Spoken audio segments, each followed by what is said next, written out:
жүктімін ба, бала туатыныма сенбеймін. Бұл 2 рет түсіп тастаған әйелдің сөзі. Гинекологический ешқандай проблема жоқ. Гипотиреозбен ауырады екен. Гипотиреоз выкидышқа, мерзімнен ерте босануға, бесплодияға алып келу мүмкін.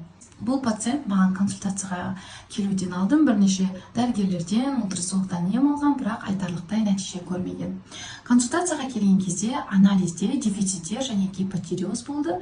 Анализдегі дефициттерін толтырып, гипотиреозды емдеп бастадық. Бір айдан кейін пациент жүкті екені анықталды. Сәйкесінше емді әрі қарай жалғастырдық, себебі жүктілік кезінде қалқанша без гормондарына қажеттілік артады, сондықтан міндетті түрде гипотиреозды емдеу керек. Әрине бұл жағдайда тек қана эутерокс қана емес емі, ол қалқанша безге қажет микроэлементтер, витаминдер, жалпы организмдегі дефициттерді толтыру арқылы емдеп бастадық. Аллаға шүкір, қазір пациенттің жағдайы жақсы, бұрынғыдай шаршағыштық, әлсіздік белгілері жоқ, жүктіліктің 27-ші аптасы. Сондықтан, егер сізде сондай түсік тастау болса, міндетті түрде эндокринолог дәрігердің кеңесін алыңыз.